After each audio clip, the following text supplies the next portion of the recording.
السلام عليكم ورحمة الله تعالى وبركاته.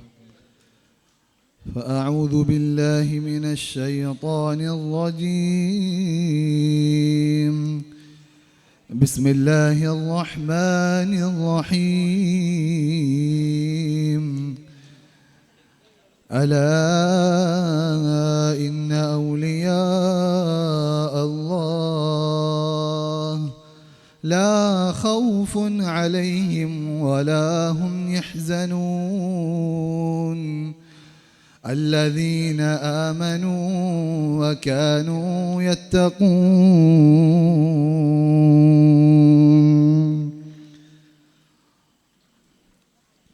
എല്ലാ വലികളും ഓരോ നബിവാശി ഞാനെൻ്റെ സിബാവാക്കൽ വശിയെന്നോവർ ബിൽകുതുബി റബ്ബാനി والغوث صمداني نجينا من كل آفات يا الله. അല്ലാഹു സുബ്ഹാനഹു വ തആല നമ്മൾ ഒരുമിച്ച് കൂടുന്നതെല്ലാം നമ്മളിൽ നിന്ന് ഖബൂലാക്കുമാറാകട്ടെ. നാളെ ഹബീബായ റസൂലുള്ളാഹി സ്വല്ലല്ലാഹു അലൈഹി വസല്ലമ തങ്ങളോടൊപ്പം ജന്നാത്തുൽ ഫിർദൗസിൽ അല്ലാഹു സുബ്ഹാനഹു വ തആല നമ്മളെല്ലാവരെയും ഒരുമിച്ച് കൂട്ടിത്തരുമാറാകട്ടെ. ലോക മുസ്ലിമീങ്ങളെല്ലാവരും ഈ മാസത്തിൽ ബഹുമാനപ്പെട്ട അഷ്ശൈഖ് അബ്ദുൽ ഖാദിർ ജീലാനി ഖദ്ദസല്ലാഹു സിർറഹുൽ അസീസ് തങ്ങളെ എല്ലാവരും അനുസ്മരിച്ചു കൊണ്ടിരിക്കുന്ന സമയമാണ്. ബഹുമാനപ്പെട്ട ജീലാനി തങ്ങളുടെ കുറിച്ചുള്ള മദ്ഹുകൾ പാടി അവിടുത്തെ ജീവിത സീറകൾ പഠിച്ചുകൊണ്ട് അവിടുത്തെ ജീവിതത്തെക്കുറിച്ച് ആഴമേറിയ പഠനങ്ങളെല്ലാം നടത്തിക്കൊണ്ടിരിക്കുന്ന ഒരു ഘട്ടമാണ് ഈ സമയം. നമുക്കറിയാം, ബഹുമാനപ്പെട്ട ഷെയ്ഖ് അബ്ദുൽ ഖാദിർ ജീലാനി ഖദ്ദസല്ലാഹു സിർറഹുൽ അസീസ് ലോകമെമ്പാടും ലോകത്തുള്ള മുസ്ലിം അമുസ്ലിം മറ്റ് എല്ലാ മതവിഭാഗങ്ങളും ആദരിക്കപ്പെടുന്ന ബഹുമാനിക്കപ്പെടുന്ന ഒരു മഹവ്യക്തിത്വമാണ് ബഹുമാനപ്പെട്ട ജീലാനി തങ്ങൾ. അവിടുത്തെ ജീവിതം നാം പഠിക്കുമ്പോൾ, അവിടുത്തെ ഉദാത്തമായ ജീവിതം നാം മനസ്സിലാക്കുമ്പോൾ, മഹാന്മാരായ പണ്ഡിതന്മാരുടെയും ആരിഫീങ്ങളുടെയും ജീവിതമൊക്കെ എത്ര ഉന്നതമായ ജീവിതമായിരുന്നു. നമ്മുടെ ജീവിതവും അവരുടെ ജീവിതവും ഒരിക്കലും ബന്ധപ്പെടില്ല എന്ന് നമുക്ക് തീർച്ചപ്പെടുത്തി പറയാൻ സാധിക്കും എന്നതാണ്. മഹാനവറുകൾ ചെറുപ്പകാലം തന്നെ തൻ്റെ ഉമ്മയുടെ ഉപ്പയായ അബ്ദുല്ലാഹി സൗമഈ തങ്ങളുടെ അരികിൽ വെച്ച് വിജ്ഞാനം പഠിച്ച മഹാവ്യക്തിത്വമാണ്. നമുക്കറിയാം, 18-ാം വയസ്സിലാണ് തൻ്റെ നാട് വിട്ട് അദ്ദേഹം ഇൽമിനായി യാത്ര തിരിക്കുന്നത്. ആ 18 വയസ്സ് വരെയും തൻ്റെ വലിയുപ്പയുടെ അരികിൽ നിന്ന് ജ്ഞാനം നേടിക്കൊണ്ട് അദ്ദേഹം യാത്ര തിരിക്കുകയാണ് ഇൽമിൻ്റെ വഴിയിൽ. അങ്ങനെ അള്ളാഹുവിൻ്റെ മാർഗത്തിലേക്ക് ഇറങ്ങിത്തിരിച്ച മഹാനവറുകൾ 50 വയസ്സ് വരെ അവിടുന്ന് ഇൽമ് പഠിച്ചുകൊണ്ടേയിരുന്ന മഹാനാണ് അബ്ദുൽ ഖാദിർ ജീലാനി ഖദ്ദസല്ലാഹു സിർറഹുൽ അസീസ്. ഈ ഒരു കാലത്തിനിടയിൽ തൻ്റെ വീട്ടിലേക്ക് പോലും ഒരു നേരം പോലും ചെല്ലാതെ മഹാനവറുകൾ അള്ളാഹുവിൻ്റെ മാർഗത്തിലായി ജീവിച്ചെങ്കിൽ നമ്മുടെ ജീവിതം എത്രയോ മോശമായ ജീവിതമാണെന്ന് നാം മനസ്സിലാക്കണം. മഹാനവറുടെ അറിവിൻ്റെ ആഴവും അവിടുത്തെ വിജ്ഞാനത്തിൻ്റെ ആഴവും എല്ലാം നാം മനസ്സിലാക്കുമ്പോൾ ആ മഹാന്റെ ഉയർച്ചയും അള്ളാഹുവിൻ്റെ അരികിലുള്ള സ്ഥാനവും നമുക്ക് മനസ്സിലാക്കാൻ സാധിക്കും. അതുകൊണ്ട് തന്നെയാണല്ലോ ഖുത്ബുൽ അഖ്താബി എന്ന അപരനാമത്തിൽ അള്ളാഹുവിനെ അറിഞ്ഞ മഹാത്മാക്കളിൽ ഏറ്റവും ഉത്തമമായ മഹാന്മാരിൽപ്പെട്ട ഒരാളായി, അവരുടെ എല്ലാവരുടെ നേതാവായി ബഹുമാനപ്പെട്ട ഷെയ്ഖ് ജീലാനി തങ്ങൾ അറിയപ്പെടുന്നത്. മഹാനവറുകൾ അള്ളാഹുവിൽ എല്ലാം ഏൽപ്പിച്ചുകൊണ്ട് തഖ്വയോടുകൂടെ തവക്കുലിൻ്റെ മാർഗമായിരുന്നു മഹാനവറുകൾ ജീവിച്ചിരുന്നത്. എന്ത് ബുദ്ധിമുട്ട് വന്നാലും എന്ത് പ്രശ്നങ്ങൾ വന്നാലും ദുനിയാവിൻ്റെ കാര്യത്തിൽ ഒരിക്കലും മഹാനവറുകൾക്ക് പ്രശ്നമില്ലായിരുന്നു. ദുനിയാവിൽ വല്ലതും നഷ്ടപ്പെട്ടതിൻ്റെ പേരിൽ, ദുനിയാവിൽ വല്ലതും ഇല്ലാതായതിൻ്റെ പേരിൽ ഒരിക്കലും മഹാനവറുകൾ ടെൻഷൻ അടിച്ചിരുന്നില്ല.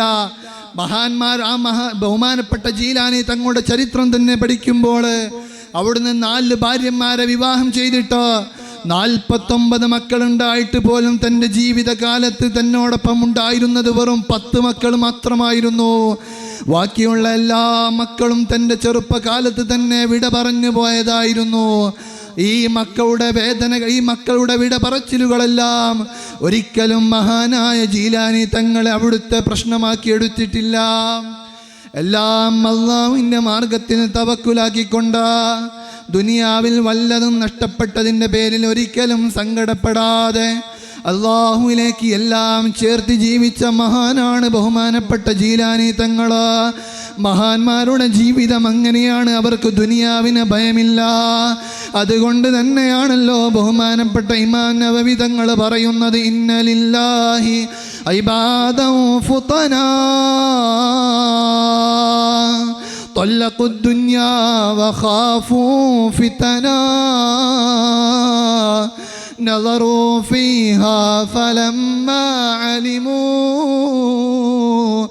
أنها ليست للحي وطنا. ബഹുമാനപ്പെട്ട ഇമാം നവവി തങ്ങൾ മഹാന്മാരെ കുറിച്ച് പറയുന്നത്, അല്ലാഹു സുബ്ഹാനഹു വ തആലക്ക് ചില ബുദ്ധിയുള്ള അടിമകളുണ്ട്. അവരെല്ലാവരും ദുനിയാവിനെ ഒഴിവാക്കി കളഞ്ഞു. ദുനിയാവിലുള്ള ഒരു സുഖവും അവർ തേടി അന്വേഷിച്ച് നടന്നിട്ടില്ല.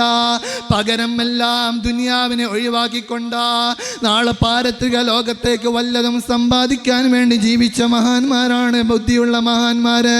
അവരെന്താണ് അങ്ങനെ ജീവിക്കാനുള്ള കാരണം മഹാൻ പറയുന്നുണ്ട്, نظروا فيها فلما علموا.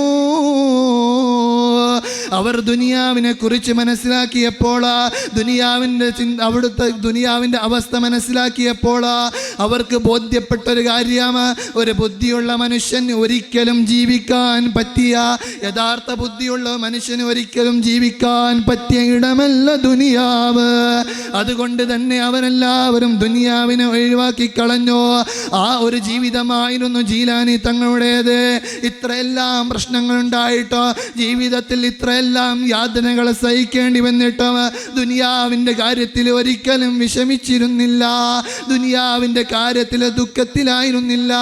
നാളെ പാരത്രിക ലോകത്ത് റബ്ബിൻ്റെ അരികിൽ വല്ലതും ഉണ്ടാക്കി വെക്കണമെന്ന ഒരു മഹത്തായ നീയത്തായിരുന്നു മഹാനവറുകൾക്കുണ്ടായിരുന്നത്.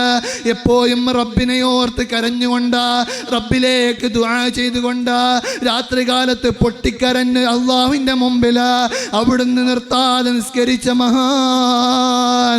നമ്മുടെ ജീവിതം എടുത്തു നോക്കൂ. അള്ളാഹുവിനെ ഓർത്ത് ഒരു നേരമെങ്കിലും നമ്മുടെ കണ്ണുകളിൽ നിന്ന് കണ്ണുനീരൂറ്റിയിട്ടുണ്ടോ?